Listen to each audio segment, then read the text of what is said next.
এতগুলো যে ঝড়ে বাড়ি ভেঙে গেল, আমরা বলেছিলাম ইলেকশন কমিশনকে তুমি আসামকে পারমিশন দিয়েছো উৎসবের জন্য, আমি খুশি, কিন্তু বাংলার ব্যাপারে যে লোকগুলোর ঘর বাড়ি সব নষ্ট হয়ে গেছে তাকে টাকা দিতে তোমাদের আপত্তি কেন?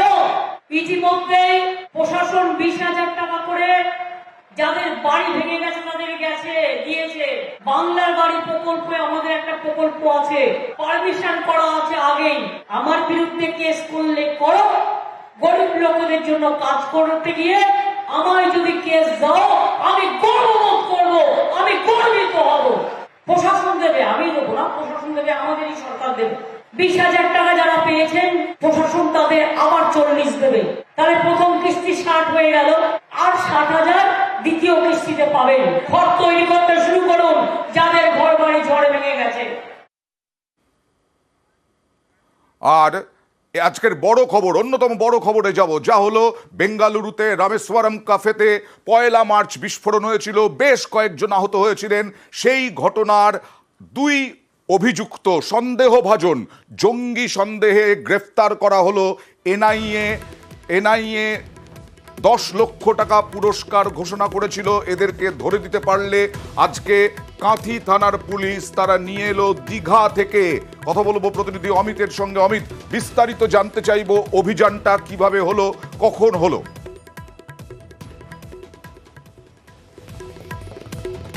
দেখো, টিপ অফ কিন্তু কয়েকদিন আগে থেকে কিন্তু পাচ্ছিলেন এনআইএ কর্তারা, এমনটা কিন্তু এনআইএ সূত্রে দাবি করা হচ্ছে। সেক্ষেত্রে তাদের কাছে সুনির্দিষ্ট টিপ অফ এসেছিল যে কাঁথি থানা এলাকাতেই কিন্তু লুকিয়ে রয়েছেন রামেশ্বর ক্যাফে বিস্ফোরণ কাণ্ডের 2 অভিযুক্ত, যাদের মধ্যে মুসাফির এবং আব্দুল মতিন তোহা মাস্টার মাইন্ড। কিভাবে ব্লাস্ট করা হবে, কিভাবে পুরো ষড়যন্ত্র বলা যেতে পারে পরিকল্পনার নেপথ্যে কিন্তু আব্দুল মতিন তোহা ছিলেন।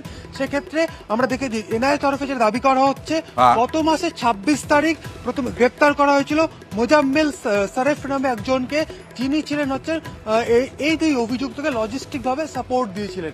তার মাধ্যমে বিভিন্ন টিপ অফ কিন্তু এনআইএ কর্তারা পেয়েছিলেন এবং এই যে 2 জনকে গ্রেপ্তার করা হলো তাদের মধ্যে জানিয়ে রাখবো যে মুসাফিরের বিরুদ্ধে যে অভিযোগ সেটা হচ্ছে আইডি প্ল্যান্ট করা হয়েছিল এই ক্যাফের ভেতরে, এবং বিস্ফোরণ কিভাবে হবে এবং পুরো পরিকল্পনায় করা হয়েছিল হচ্ছে মতিন তোহার তরফে। এবং এদের নামে কিন্তু যেমন তাদের মাথার দাম ঘোষণা করা হয়েছিল এনআইএ তরফে, এবং এদের জন্য কিন্তু খোঁজ শুরু হয়েছিল। কারণ 1 মার্চে বিস্ফোরণের ঘটনা, 3 দিন পর এনআইএ তদন্তভার নেয়। এরপরে একের পর এক তারা টিপ অফ জোগাড় করে থাকে, ক্লোজ সার্কিট ক্যামেরা ফুটেজ তারা সংগ্রহ করে, সেখান থেকে 2 জনের ছবি উঠে আসে, সেই ছবি তাদের তরফে পাবলিশ করা হয়, এদের মাথার দাম ঘোষণা করা হয় এবং এদের জানা যাচ্ছে যা দীঘার হোটেল থেকে, অমিত, দীঘার হোটেল থেকে তুলে আনা হয়েছে, গ্রেফতার করা হয়েছে। এদের বাড়ি কোথায়?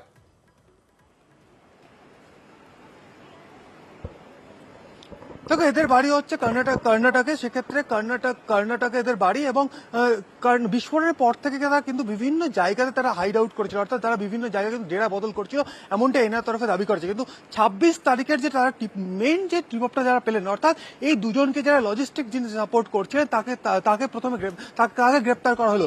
তার স্টেটমেন্ট এবং গত সপ্তাহে 18টি জায়গাতে কিন্তু তল্লাশি অভিযান চালানো হয়েছিল এনআইএর তরফে, সেখান থেকে বেশ কিছু টিপ পাওয়া যায়। এরপরই গতকাল এনআইএর টিম পশ্চিমবঙ্গে আসে এবং পূর্ব মেদিনীপুর জেলা পুলিশের সহযোগিতায়, বলা যেতে পারে জেলা পুলিশের সহযোগিতায় দীঘার হোটেল থেকে গ্রেফতার। একেবারে জেলাতে চলে যাব সরাসরি আমাদের প্রতিনিধি সুজিত ভৌমিকের কাছে। সুজিত, একেবারে পূর্ব মেদিনীপুরে যেহেতু দীঘা থেকে গ্রেফতার, কাঁথি থানার পুলিশ গ্রেফতার করেছে, এই অভিযানটা জানতে চাইব। যৌথ অভিযান, অয়ন, তোমাকে জানিয়ে রাখি, পুরো যৌথ অভিযান। সেখানে 2 ঘন্টার মধ্যে বলা যায় গ্রেপ্তার করেছে জেলা পুলিশ। এএনআই কর্তারা ছিলেন বা প্রতিনিধি দল ছিলেন, তারা জানিয়েছেন এবং তার 2 ঘন্টার মধ্যে রাতের বেলায় গ্রেপ্তার হয়েছে। ঘটনা কি না, এখানেই লুকিয়ে রয়েছে 2 জন, এমন 2 জন যারা বেঙ্গালুরুর বিস্ফোরণ কাণ্ডের অন্যতম মাস্টার মাইন্ড, এবং তারা কিন্তু ছদ্মনামে, বলা যায় বেনামে, বলা যায় আধার কার্ডও বের করেছে, এমনটা জানা যাচ্ছে, সবটা খতিয়ে দেখা হচ্ছে। তারা থাকে কোথায় না, কাঁথি, দীঘা, মন্দারমণি লাগোয়া এই জায়গাটাকে সেফ ভেবে তারা কিন্তু থেকেছেন। এবং কালকে যখন গভীর রাতে 2 ঘন্টার মধ্যে যে গ্রেপ্তারের কথা বললাম, সেখানে পুলিশ সুপার কিন্তু জানালেন সব বিষয়টা এএনআই এর মাধ্যমে আমরা জেনেছি। তারা সহযোগিতা চেয়েছেন যে গ্রেপ্তারের ব্যাপারে তারা জানান। তুমি যেটা বললে পুলিশ সুপারের কথা, একবার সৌম্যদীপ ভট্টাচার্য পূর্ব মেদিনীপুরের জেলা পুলিশ সুপার, তিনি কি বলেছেন দেখে নেওয়া যাক। এটা একটা জয়েন্ট অপারেশন পশ্চিমবঙ্গ পুলিশ এবং সেন্ট্রাল ইন্টেলিজেন্স এজেন্সির একসাথে করেছে, এবং যে মুহূর্তে আমাদের কাছে তথ্য পৌঁছেছে তার 2 ঘন্টার মধ্যেই সমস্ত রকম ওয়ার্কআউট করে যে 2 জন অভিযুক্ত ছিল তাদের গ্রেপ্তার করার যে সাফল্য আমরা পেয়েছি। এই হোটেল থেকে ধৃত সন্দেহভাজন, আপনারা দেখছেন দীঘার সেই হোটেল পর্যটকদের মধ্যে মিশে ছিল, হয়তো মিশে থাকার চেষ্টা করেছিল, সেই কৌশল নিয়েছিল। এই হোটেল থেকেই ধৃত 2 সন্দেহভাজন, এবং 2 ঘন্টার মধ্যে অপারেশন শেষ। 2 ঘন্টার মধ্যে অপারেশন শেষ, 2 ঘন্টার মধ্যে গ্রেফতার করা হলো।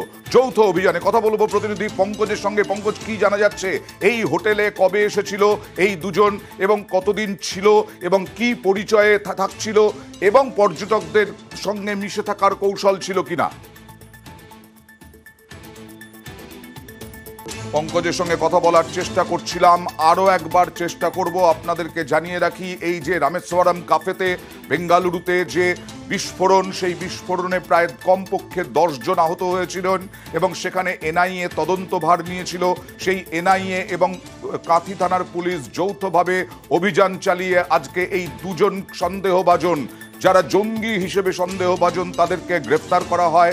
তারা দীঘার এই হোটেলে ছিল এবং বেনামে ছিল, আধার কার্ডও নকল করা হয়েছিল।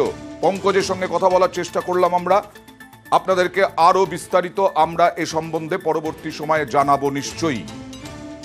আর রাজ্য পুলিশকে 2 ঘন্টার মধ্যে ধরিয়ে দিয়েছে রাজ্য পুলিশ। মমতা বন্দ্যোপাধ্যায় আজকে, বিজেপি যে সকাল থেকে তোপ দাগছে, আজকে মমতা বন্দ্যোপাধ্যায় তার জবাব দিলেন। ওদের একটা ছেলে আছে, বেশি ফোড়ন কাটে, ফোড়নবাজ বলেছে ব্যাঙ্গালোরে একটা বোমা পড়েছিল, লক্ষ্ণৌর কর্ণাটকের, আমাদের এখানকার নয়। 2 ঘন্টায় বাংলায় লুকিয়েছিল, 2 ঘন্টার মধ্যে আমরা ধরে দিয়েছি আমাদের পুলিশ। আর সেখানে বলছে বাংলা সেফ নয়, তোর দিল্লি সেফ, তোর উত্তরপ্রদেশ সেফ, তোর রাজস্থান সেফ, তোর গুজরাট সেফ, তোর বিহার সেফ।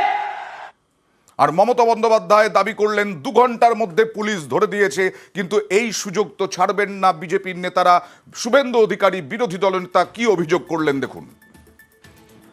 পশ্চিমবঙ্গ আন্তর্জাতিক অপরাধী জঙ্গি, তাদের একটা মুক্তাঞ্চল, এটা বারে বারে প্রমাণ হচ্ছে। পাঞ্জাবের এখানে যারা বিচ্ছিন্নতাবাদী লোকেরা যুক্ত ছিলেন, তাদের পাঞ্জাব পুলিশ চপারে করে এসে এখানে এনকাউন্টার করেছে। বঙ্গবন্ধু মুজিবুর রহমানের 2 জন ফাঁসির দণ্ডাদেশ প্রাপ্ত খুনি, একজন হাবড়াতে হোমিওপ্যাথি ডাক্তার হিসেবে দীর্ঘদিন ছিলেন, পরে তাকে এনআইএর সাহায্যে গ্রেপ্তার করা হয়। পরবর্তীকালে পার্ক সার্কাস থেকে মাজেদকে গ্রেপ্তার করে ফাঁসি কার্যকর করে বাংলাদেশ সরকার। তাই এটা স্বাভাবিক যে গোটা ভারতবর্ষে যত এই ধরনের বিচ্ছিন্নতাবাদী ঘটনা ঘটে তার সেফ জোন এইটা।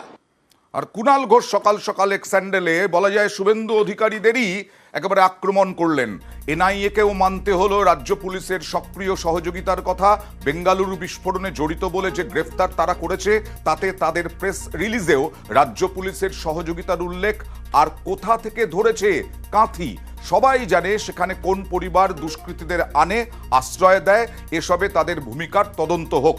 বাংলার পুলিশ দেশবিরোধী অশুভ শক্তিকে দমন করতে অবিচল এবং অন্য এজেন্সিকে সহযোগিতা করতেও প্রস্তুত।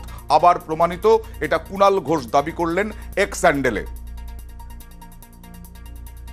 আর কথা বলবো যে এই যে দেখাচ্ছিলাম একটা হোটেলের ছবি, হোটেলটা দেখুন, সেই হোটেল অন এয়ার আপনাদের সামনে দেখাচ্ছি। এই হোটেল থেকেই ধৃত সন্দেহভাজন। এবার এক কথা বলার চেষ্টা করব প্রতিনিধি পঙ্কজের সঙ্গে। পঙ্কজ, যেটা প্রশ্ন রাখছিলাম যে এই হোটেলে কতদিন ধরে তারা ছিল, কি নামে ছিল, কিভাবে থাকছিল, পর্যটকদের সঙ্গে মিশে থাকার কৌশল ছিল কিনা? দেখো আমরা একেবারে এই যে হোটেল যেখানে বেঙ্গালুরু বিস্ফোরণ কাণ্ডে যে ক্যাফে কাণ্ডে 2 জনকে গ্রেপ্তার করেছে এনআইএ, সেই ক্ষেত্রে কিন্তু যে হোটেল বিষয় যে কবে থেকে কতদিন ছিল এই 2 জন ব্যক্তি এখন পর্যন্ত বিস্তারিত জানায়নি যে হোটেল ম্যানেজার রয়েছে। সেক্ষেত্রে তোমাকে জানি রাখি যে নিউ দীঘার যে হোটেল, যেখানে আয়ুষ হোটেল নামে পরিচিত, এই হোটেলটা কিন্তু সন্দেহভাজন এই হোটেলটি কিন্তু ছিল বলে দুজন ব্যক্তি বলে এমনটাই জানা যাচ্ছে সূত্রের খবর। সেক্ষেত্রে তাদের পরিচয় এখনো পর্যন্ত জানা যায়নি, কবে থেকে ছিল এবং কতদিন ছিল তার বিস্তারিত কিন্তু এখনো জানায়নি হোটেলের যে কর্তৃপক্ষ রয়েছে। বেশ, ধন্যবাদ। আর এই নিয়ে রাজনীতি তো চলছেই, তৃণমূল সরকারকে নিশানা সুকান্ত মজুমদারের। দেখুন, এর আগেও যখন সংসদে স্মোক বোম ফেলা হলো, তার সাথে বাংলার যোগসাজশ পাওয়া গেল। তার আগে দিল্লিতে দাঙ্গা হলো, তার মাস্টার মাইন্ড পাওয়া গেল যে শুভেন্দু অধিকারী, আমাদের মাননীয় বিরোধী দলনেতা, তার উপরে ভোটের গণনার দিন যে হামলা করেছিল সেই ব্যক্তিকে পাওয়া গেল দিল্লিতে, সে দাঙ্গা করছে। আমি সেই জন্য বাংলার আপামার জনসাধারণ যারা সাম্প্রদায়িকতায় বিশ্বাস করেন না, যারা কট্টরতায় বিশ্বাস করেন না, জাতি বর্ণ ধর্ম নির্বিশেষে, আমি আহ্বান করতে চাই যে এর বিরুদ্ধে গর্জে উঠুন এবং বাঙালির আগামী ভবিষ্যৎ কি এ নিয়ে ভাবুন, চিন্তা ভাবনা করুন। আর তমলুকের তৃণমূল প্রার্থী দেবাংশু ভট্টাচার্য তোপ দাগলেন বিজেপিকেই। কদিন আগে তো মধ্যপ্রদেশ থেকেও অ্যারেস্ট হয়েছিল, উত্তরপ্রদেশ থেকেও অ্যারেস্ট হয়েছে, এমনকি গুজরাট থেকেও। তো স্বাভাবিকভাবে যদি গুজরাট থেকে অ্যারেস্ট হতে পারে, যদি মহারাষ্ট্রে তারা লুকিয়ে থাকতে পারে, বাংলার মাটিতেও কেউ থেকে থাকতে পারেন। তা আমার প্রশ্ন, তারা কাঁথিতে লুকিয়েছিলেন, বিজেপির তো নাকি বিরাট সংগঠন কাঁথিতে, তাদের নেতারা কেন জানতে পারেননি? হয় বলুন সংগঠন দুর্বল হয়ে গেছে, তৃণমূল এবার সিট জিতে যাবে, আর না হলে বলুন আপনারা সংগঠন থাকা সত্ত্বেও আশেপাশের খোঁজ পাননি কোথায় জঙ্গি লুকিয়ে রয়েছে। তৃণমূলের ঘাড়ে এই দোষ চাপিয়ে কোনো লাভ নেই। আর বহরমপুর কেন্দ্রের কংগ্রেস প্রার্থী প্রদেশ কংগ্রেস সভাপতি অধীর চৌধুরী তৃণমূল সরকারকে তোপ দাগলেন। পশ্চিমবঙ্গের সঙ্গে বাংলাদেশের একটা বর্ডার আছে, আপনারা জানেন, এবং এই দুর্বৃত্তরাজ ভারত বাংলাদেশ বর্ডার দিয়ে আজ থেকে না দীর্ঘদিন ধরে চলছে। যেখানে প্রশাসন যত দুর্বল সেখানে তার প্রভাব বাড়বে। পশ্চিমবঙ্গের প্রশাসন দুর্বল, পশ্চিমবঙ্গের প্রশাসনের একটাই কাজ তৃণমূলের সেবা করা, তাই এখানটায় অন্য কাজে তাদের মন দিতে হয় না। তাই এখানে দুর্বৃত্ত সন্ত্রাসবাদীদের আড্ডা তো বাড়বেই। তাই তদন্ত হোক, তাদের শাস্তি চাইব।